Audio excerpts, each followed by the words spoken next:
Las Torres Gemelas, 24 años después. Estamos hablando de los atentados terroristas del 11 de septiembre del año 2001.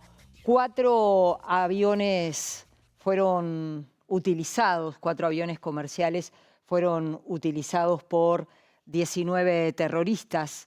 Eran aviones que iban del nordeste de Estados Unidos hacia Los Ángeles y San Francisco.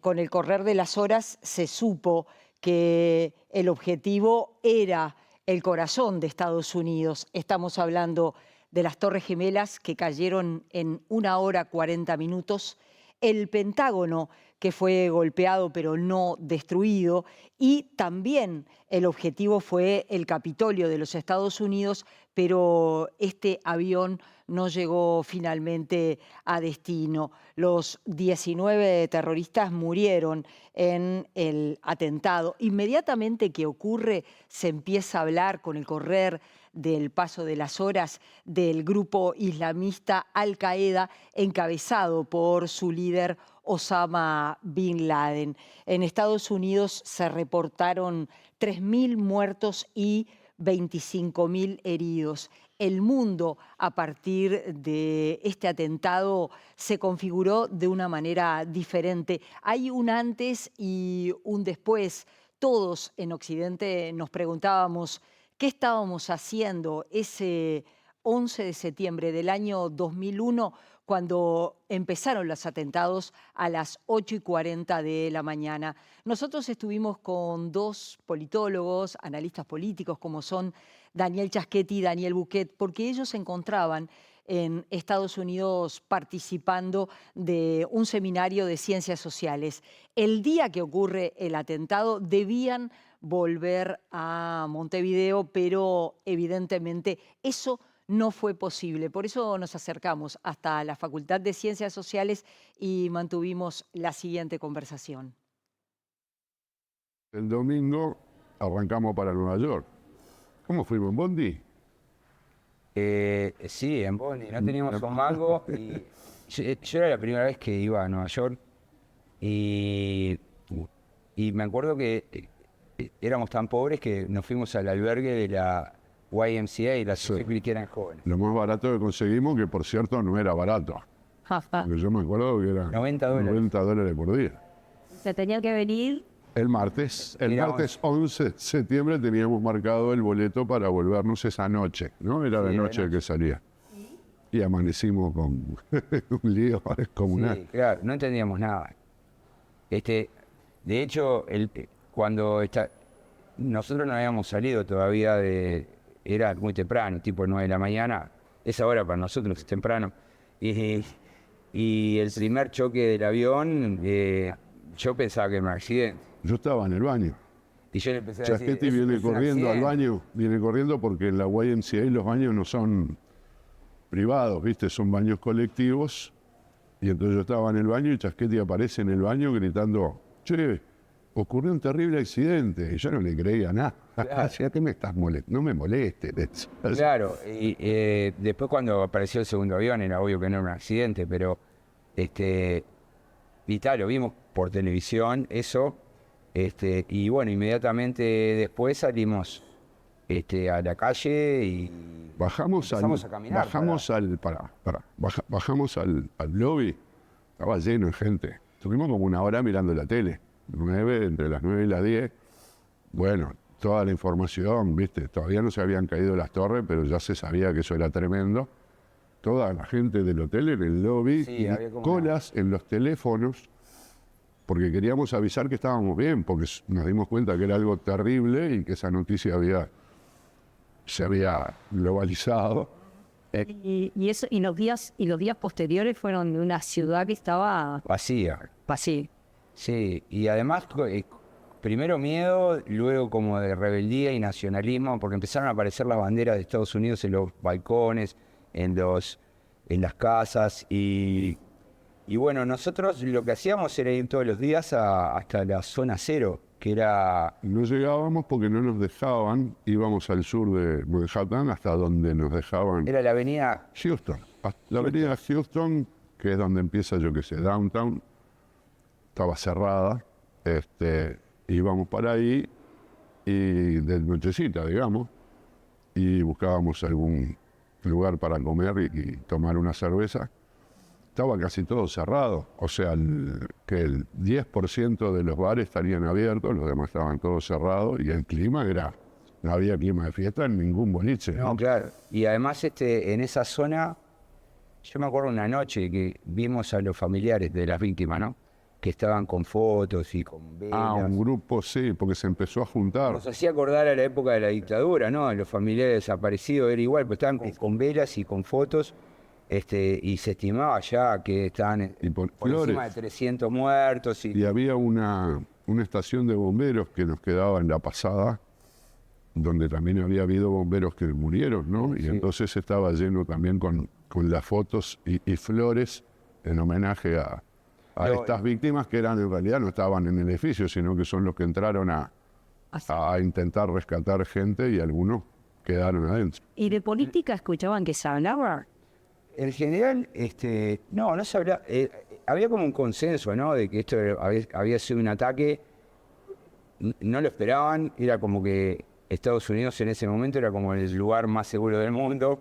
Era el mundo unipolar, ¿no? El triunfo de la democracia, del capitalismo, y esto era una sorpresa. Era la primera vez que sufrí un ataque en su territorio, y bueno, se fue generando como un ambiente de que era necesario como que atacar, ¿no? De devolver el golpe, y Bush, que era un presidente bastante impopular hasta ese día,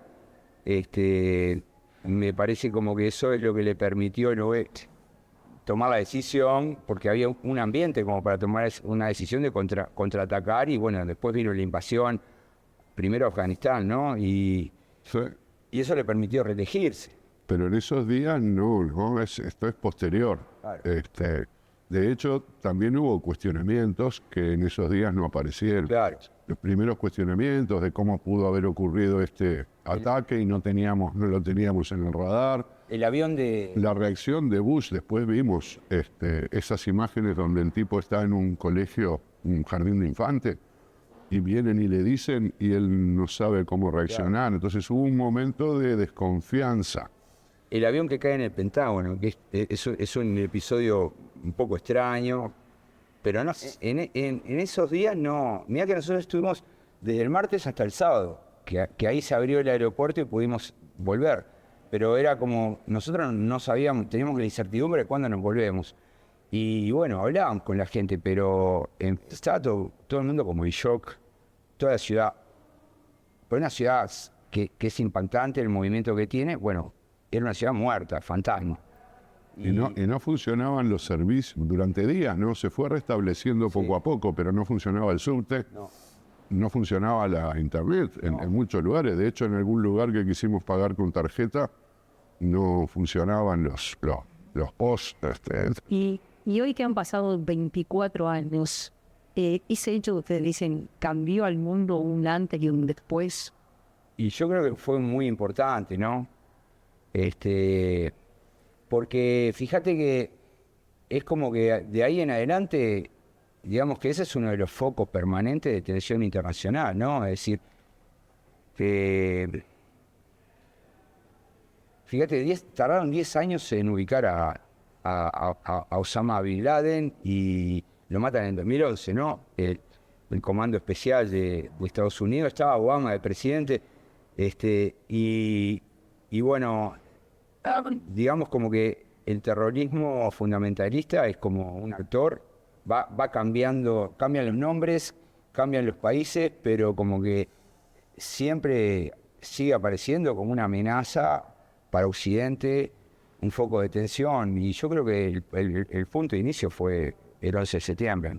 Si bien hay algunos antecedentes, pero el 11 de septiembre es un día clave, es un antes y un después, digamos. La posición que adopta Estados Unidos, bueno, de radical enfrentamiento al perpetrador, pero en general, ¿no?, al terrorismo islámico, pues fíjate que en esos años está asociado con que Israel también toma una actitud más ofensiva se genera la tercera intifada, es decir, estaba Sharon, esa posición de, digamos, de Estados Unidos, que se explica obviamente como una reacción que internamente además genera un gran consenso de ataque al terrorismo islámico en general, también a sus aliados, cuyos enemigos son aliados de estos sectores o se sienten, porque las reivindicaciones de Al-Qaeda tenían que ver con Palestina, entre otras cosas, ¿no? El enemigo de Al-Qaeda era Estados Unidos, pero sus amigos también son los palestinos.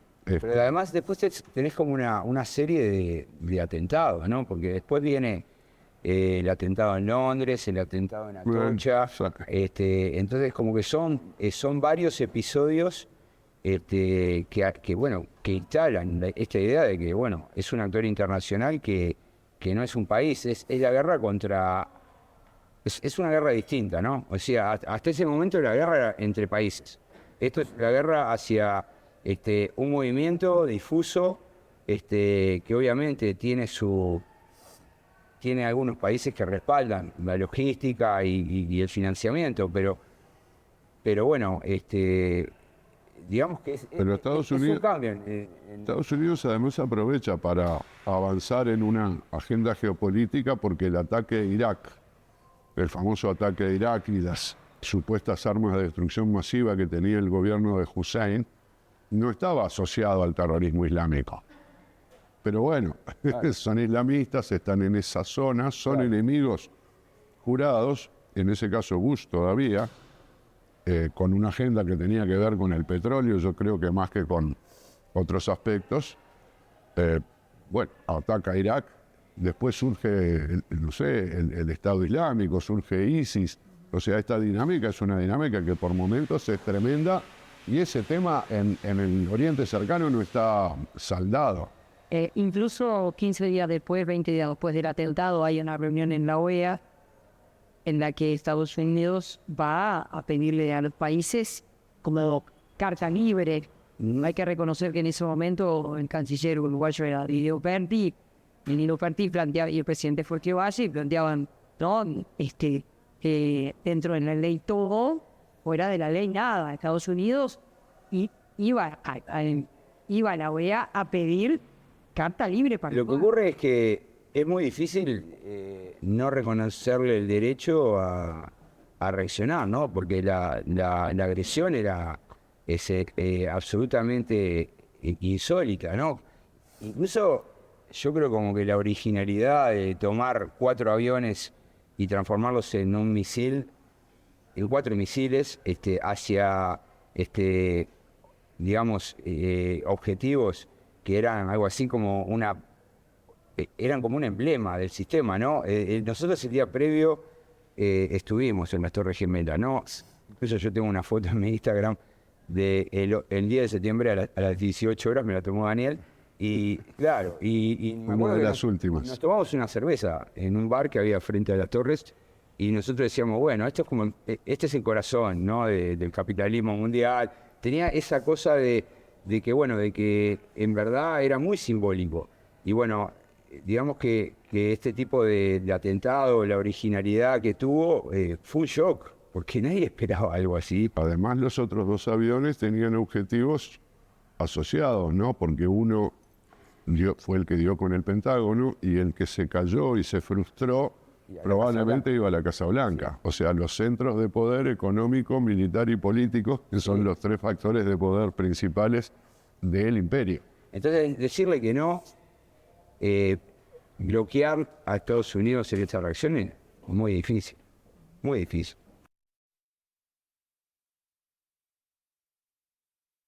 Bien, buen testimonio de Daniel y sí, de los sí, exactamente. Politólogos. El día antes habían estado mirando y diciendo, este es el corazón del capitalismo. Y sí, el atentado fue impactante de todo punto de vista. Vos te fuiste unos días después, ¿no? Sí, efectivamente. Yo trabajaba en Radio Nuevo Tiempo, Jorge Traverso, Lil, Betina Chuy estaban en el estudio. Y sí, yo llegué 10 días después, cuando sale de Montevideo el primer vuelo de American, que hacía Montevideo-San Pablo, San Pablo, Nueva York, y realmente el impacto de lo que fue el atentado, la primera prueba es cuando vos te subís a un vuelo 747 que es enorme, y de Montevideo a San Pablo íbamos tres personas. Y de San Pablo, usted dirá, bueno, pero de San Pablo a Nueva York, 13. Se subieron 10, yo los conté. Entonces te daba la pauta del terror que se vivía, ¿no? Yo había estado en Nueva York en otro momento, años antes, pero lo que vi, como bien también decían los Danieles, Daniel Buquet y Daniel Giaschetti, yo llegué a mi alojamiento, pero cuando llegué al Kennedy era realmente un caos porque no funcionaba nada. No digo decir, a mí los que me tenían que venir a buscar se atrasaron. Me quedé como varada ahí en el Kennedy tratando de decir, bueno, tranquilidad, ¿no? Con un celular que funcionaba, pero nadie me atendía. Y vos decías, bueno, ¿me puedo tomar un taxi? No hay taxis. ¿Me puedo ir a tomar un ómnibus? Está complicado. Entonces vos decías, bueno, pero ¿y qué hacemos? Pero mi situación y la de muchos que estábamos ahí, y habían pasado 10 días. Y una vez llegado bueno, me llegaron a buscar, por suerte. Y como bien decían, ¿no? Todos íbamos hacia la zona cero, que llegabas hasta donde llegabas. Y era una cosa que me impactó mucho, es que era todo color cenizas. Ese color que utilizamos para las pantallas era ese, ¿no? Digo, decir, las casas, era imposible sacar todas las cenizas que había, ¿no? Y bueno, el trabajo de los bomberos, la gente que llegaba desesperada, es realmente, bueno, obviamente, ¿no? Una configuración del mundo totalmente distinta. Y a los pocos días, estando en Nueva York, desde Montevideo, me dicen, Ana María, te tenés que ir a Washington, reunión de la OEA, van a llegar las autoridades uruguayas, el presidente era Jorge Valle, el ministro de Relaciones Exteriores era Didier Operti, y había reunión de la OEA donde iba a asistir el canciller Colin Powell de Estados Unidos, y me acuerdo que yo estaba en Nueva York y estaba todo muy restringido. Si yo me iba a buscar dinero y a buscar una maleta, perdía el último ómnibus que iba hacia Washington. Por lo tanto, del lugar donde estaba, me fui a la terminal de buses y así como estaba, con celular en mano y con la plata que tenía, que en ese momento eran $70, muy poca plata, tenía que ir a Washington porque era el pasaje y me quedaban $70. Y bueno, y desde Montevideo me iban a girar plata y llego a Washington y otra vez, los que me tenían que ir a buscar llegaron tarde. Y Washington no es Nueva York, que es mucho más cosmopolita. Vos que conocés bien, sabés que no es exactamente lo mismo y es complejo. No es lo mismo, y ahí creo que es donde estuvo parte de la derrota o del ataque simbólico, ¿no? Cuando uno viaja a Nueva York, a ese tipo de ciudades, está acostumbrado a que las cosas funcionen y funcionen bien. O sea, uno sabe que el ómnibus va a llegar, el avión va a salir, que él va a conseguir en la puerta a quien lo fuera a buscar. O sea, las cosas funcionan. Acá en Uruguay nosotros acostumbrados a que las cosas generalmente no funcionen, pero sabe que si va al corazón del capitalismo, funcionan. Y fue el día en que Nueva York dejó de funcionar, ¿no? La gente se quedó incomunicada, quedaron trancados en los puentes, era imposible dar con ellos, que estaba pasando una incertidumbre absoluta. Y ahí fue parte del golpe simbólico, ¿no? que recibió Estados Unidos. Y sabés que yo empecé, cuando me acomodé un poco en esos días, empecé a escuchar las radios locales, escuchar la televisión, y realmente, y sacaban a la gente al aire, sobre todo en las radios. Y había una gran confusión. La gente no entendía. Incluso, a ver, fue muy rápido que Estados Unidos descubrió que había sido Osama Bin Laden, la Yihad Islámica, Al Qaeda, pero la gente entendía, digo, qué es lo que estaba pasando y por qué a Estados Unidos. Hay varios testimonios de la época. Howard Stern, el conductor de radio, uno de los más icónicos. Está la grabación del momento en que le empiezan a llegar las informaciones. Él transmitía a unas manzanas de ahí, ¿no? Y las primeras reacciones eran quién hizo esto, ¿no? Y empiezan a especular sobre todo tipo de versiones. De todos los testimonios de ese día, hay uno que para mí es cautivante, es un material crudo que dura algo así como 3 horas que se puede encontrar en YouTube. Su autor es Jules Naudet, era un francés que junto con su hermano Thomas estaban ya viviendo en Nueva York hacía un tiempo y estaban haciendo un documental sobre el departamento de bomberos de Nueva York. Y ese día justo estaban en la compañía de bomberos número 7 que está en Lower Manhattan, o sea, cerca de las Torres Gemelas. La idea era registrar un día en la vida de los bomberos de esta compañía. Llegan ahí, saludan a la gente, llega una llamada de una emergencia, bueno, vamos a acompañarlos, porque había un escape de gas en un drenaje pluvial ahí cerca de las torres. Van ahí, Jules Naudet sigue siempre al director de esa compañía de bomberos, que está haciendo los análisis a ver si hay una fuga por acá, por allá, cuando de repente pasa el vuelo American y Naudet sube la cámara. Y es una de las imágenes históricas que muestran el impacto de la primera torre, la Torre Norte. A partir de ahí, Naudet no deja de filmar. Obviamente, esos mismos bomberos que están haciendo el trabajo salen disparados para las torres y registra todo. Cuando se derrumban las torres, cuando vuelven al destacamento, hasta el final de la noche, donde se reencuentran con su hermano, que pensó que lo había perdido durante el derrumbe. Si les parece, vamos a ver es un resumencito de 2 minutos de un material que lo pueden encontrar en YouTube que dura más de 3 horas. Roof gas. Joseph Pfeiffer, videotaping. It was basically camera practice. Wow. Whatever it is. Nothing going on there. Did we get over there? Ahí se...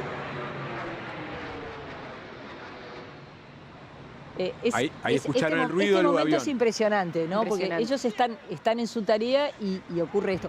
En un principio, ¿ustedes recuerdan que lo que se pensó es que un avión comercial se estrelló, digo, decir, pero que se trataba de un accidente, brutal, Claro. pero un accidente. Ya cuando la segunda torre, ahí el sentimiento Escuchen el pánico cambia. ahí se suben al camión. Es el mismo director de bomberos que está haciendo la pruebita que ya se pone el traje de Hay que salir hacia ahí, hay que ¿no? salir hacia ahí. Hay que salir hacia ahí. Comunicación de radio. Es impresionante. Y además este material no es un material que se haya conocido inmediatamente. 24 años después siguen apareciendo. Acá está en la torre y es el momento en que se derrumba la torre de al lado. Sí, recuerden ustedes que las torres se derrumbaron en aproximadamente 1 hora 40 minutos. Sí. Y bueno, y esto es estas cifras brutales, ¿no? De 3.000 muertos, 25.000 heridos. Recuerdan que había un uruguayo, Alberto Domínguez, que vivía en Estados Unidos, porque bueno, estos eran vuelos comerciales, él Sí. iba Acá, mira, te en voy a uno de mostrar. los vuelos. Porque acá piensa, el director piensa que perdió a su hermano. En el derrumbe piensa, mi hermano se murió. Vuelve al destacamento a filmar y filma cómo entran los bomberos. Y ese es el hermano y no se da cuenta que su hermano está entrando. Y después hay otro momento en donde le dicen, vos, mirá que tu hermano es está tan en tal shock, terminan los abrazos.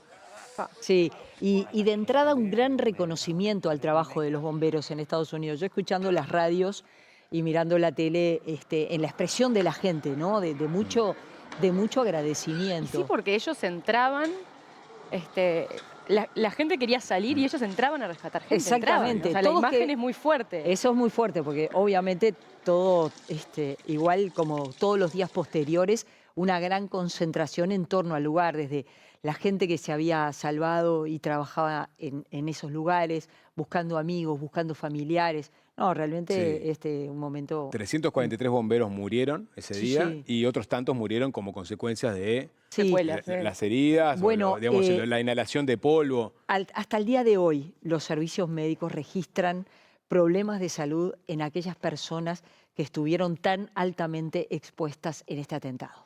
Bien, nos vamos a exteriores, vamos al encuentro de Virna Castelli. Nos prometió que se iba